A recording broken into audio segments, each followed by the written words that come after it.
It's been a while since I reviewed the peripheral in general, talking about mice, keyboards, gaming headsets.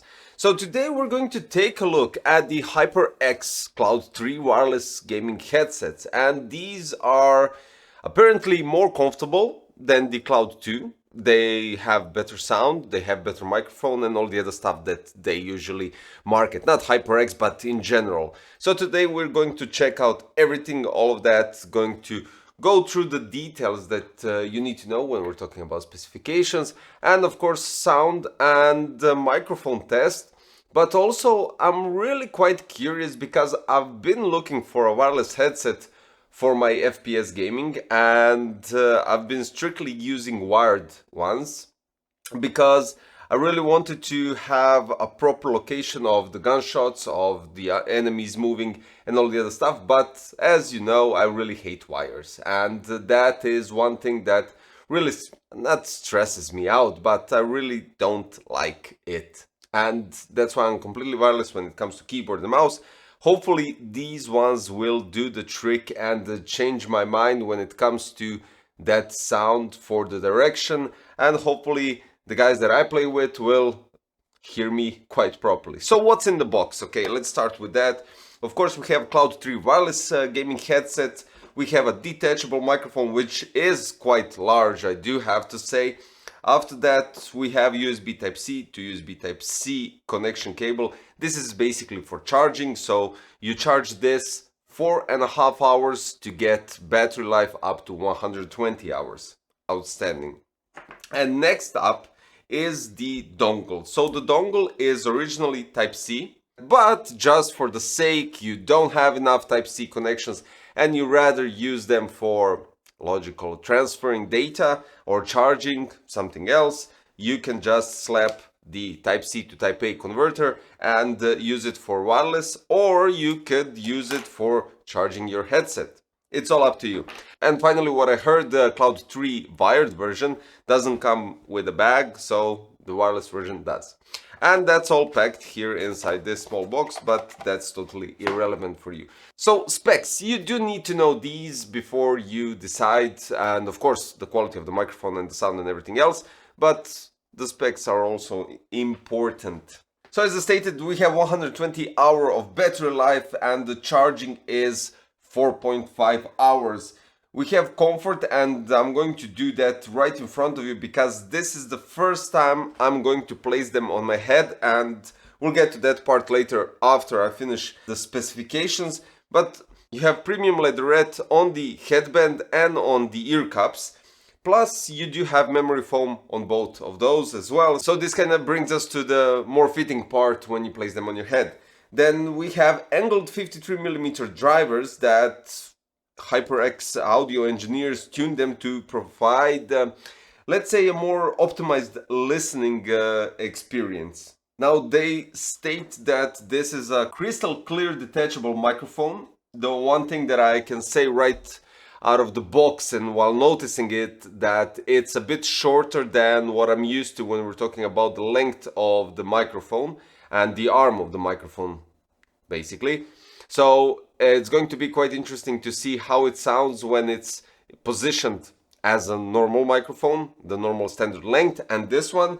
And it has noise cancellation, built-in mesh filter, which I was a bit afraid since it didn't have a filter here on top. And it also has an LED microphone mute indicator right on top of them, so that's really cool, and you can notice that if it's muted or not. Now for the durability, we have really flexible headband and an aluminum frame that is definitely suited for traveling, even though I do have to say the ear cups aren't possible to swivel. So this comes to play where they state it's for travel or anything else, but you can't place it in a laptop bag, you can't place it in your backpack or anything similar to that, because the ear cups stick like this, so it's going to be a bit tricky to place them easily inside. They need to put swivel on it. Then we have the DTS Headphone X Spatial Audio, which will basically help you amp up your audio, but we'll get to that part later on.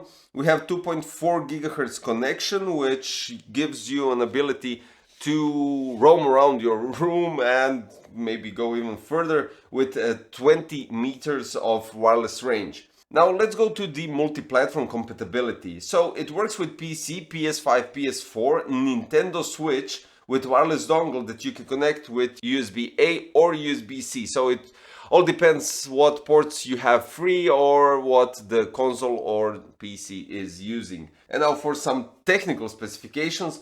The drivers are dynamic 53 with neodymium magnets. Form factor is over ear with closed back. We have steel and aluminum frame type.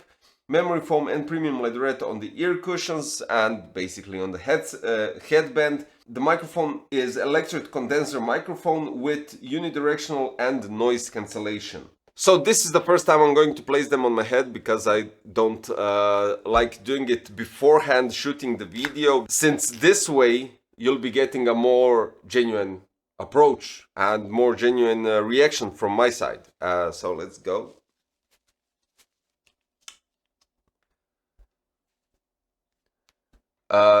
Comfortable without a doubt. So you can't feel the top, you could feel the side, but in terms of the clamp it's not that hard. And here is the thing, I prefer the clamp being a bit stronger and to squeeze the ear cups a bit stronger, which will give me more, let's say, focus on the sound that I'm listening, because the more pressure it creates, the more the ear cups are pressed to my head, and that creates a better isolation from the other sound. I don't have to mention the leatherette that do provide better isolation from the outer noise that happen while typing or mouse clicking or anything. If you decide to go outside with these on your head listening to music or answering phone calls or similar stuff like that, leatherette will definitely help. But regarding the clamp, let's see, they are moving a bit, and this is the part where I don't like.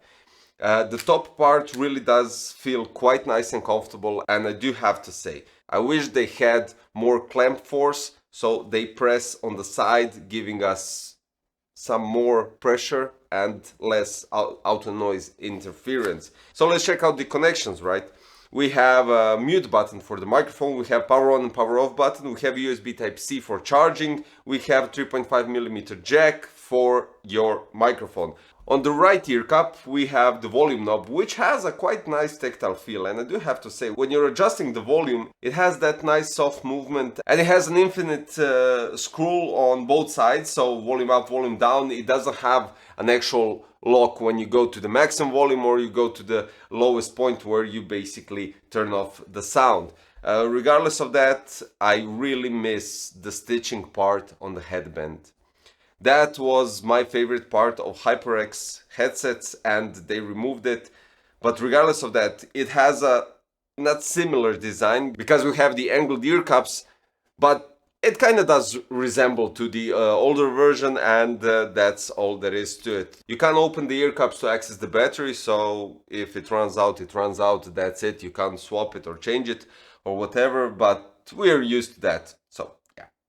So currently I'm recording this audio part with the HyperX Cloud III Wireless headset, and quite curious how it will sound, because I'm recording this straight away directly and no pre-recording, and after that I'll have to hear it and then do the conclusion part for the microphone. But let's check this part out. So I'm going to place it here a bit further. What I was mentioning, that my other wired headset had a bit longer arm on the microphone, and hopefully I will hear the difference in movement, because not in the movement when I move the ear cup actually, but in the position of the microphone, if it's better when it's close to my mouth, or is it the same if I place it like this. So yeah, it's going to be quite interesting to check that out. But regardless of that, the comfort currently now, and I managed to squeeze out the maximum of the of these extensions on both sides, kinda is okay. The clamp is getting a bit better, but it doesn't get better in terms of the force. You can't get a better clamp force after wearing it sometime, right? So it is what it is. What you get inside the box, you get inside the box. That's it. But pushing it out a bit further what I managed, because I thought I did. So it kind of ended up that I was left with one part here that didn't click entirely till the end. So it ends up, after all, being quite alright at that point. But regardless, if you have a bigger head than me, and since I can't give you the exact measures of my head so you can measure that, it's going to be a bit tight if you think you have a bigger head than usual. So yeah, do take that into consideration. I have a big head, so yeah. So let me hear the microphone and how it sounds, and I'm quite curious to see if this positioning of the microphone makes any difference. And after that, we're going to go to PUBG, because I do play that game still, and really want to hear the directional position of the shots and of the footsteps, just to hear how it actually functions. I do have to say, wearing them for this review, comfortability goes far and definitely much better than the Cloud 2, and I do have to admit it's quite outstanding. Talking about flexibility and what I didn't show you and what they mention in their website, right? So check this out. I can't believe that you could actually do this. This is outstanding, and it goes back into standard shape without a single problem, which is outstanding, of course. I do have to mention that the dongle lights up red when it's connected to your headset, and you have an indication when you turn on or off. It says headset on, headset off, like additional voice with a beep. So there's that. Talking about the microphone sound, as I stated, when you do this, so let me just show you once again. So when you do this is the original position when I was recording the microphone constantly, and you saw that from the video, right? When I did this and placed the microphone a bit closer, the sound was much clearer and more stronger, which is obvious because the microphone is closer to your mouth. There is no interference when we're talking about me breathing through the microphone, because you actually do have a filter inside that helps preventing that additional noise created by your voice. But it should have been at least 1 to 2 centimeters longer, and then we would have a perfect combination when we're talking about everything.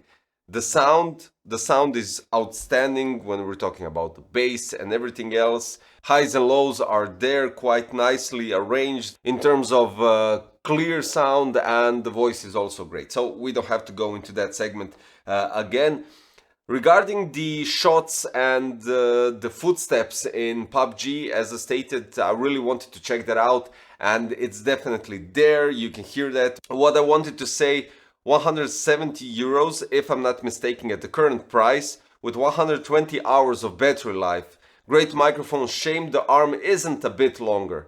I was expecting it to be worse, and not because, you know, they usually produce a new headset and then they worsen the microphone, or they worsen the sound, or you can't crank up the volume, or some stupidity as such. The sound is great, comfort is there, but there are some limitations when it comes to extending the arms of each ear cup. So for bigger heads than mine, which I do have a big head, it will be a bit tricky to reach the ears with the ear cups. And talking about comfort, around the ear cups and the ear touching the ear cups, inside and on the edges, I don't have that problem personally, but here I didn't even got to the inner part of the ear cups. Just on some parts of the leatherette, my ear was actually touching it. So yeah, it's all up to ear dimensions as well, which I won't go into that. That's all up to individuals. So yeah, that's it. So all in all, thumbs up to HyperX for the Cloud 3 Wireless. They could have made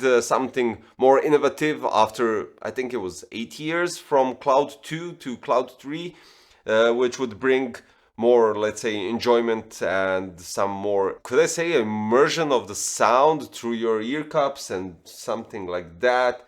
A bit stronger clamp would definitely be appreciated. A bit, not too much, a bit, which would be quite cool because, as I already said, I prefer it a bit stronger to push the ear cups more to my ear and don't leave here some openings at the back. That's it. If you're in search for a wireless headset and you're looking for something that is under 200 euros or dollars, yet has a nice battery life and the comfort is there, these are definitely recommended. So all in all, I would say that you'll be most likely satisfied because these headsets are outstanding in the price range below $200 euros, and not just by a bit like 195, but somewhere around $30 euros. They are cheaper than 200, right? So yeah, that's it. I don't know else what to say. The link is in the description. If you're new to the channel, don't forget to subscribe, hit the like button, and click the notification bell for future content, hopefully more peripherals, because I really did go a bit harder on the components and cases and cooling and all the other stuff. But regardless of that, enjoy the future content, and that'll be all for today. Thanks guys for watching. See you next time. Bye bye.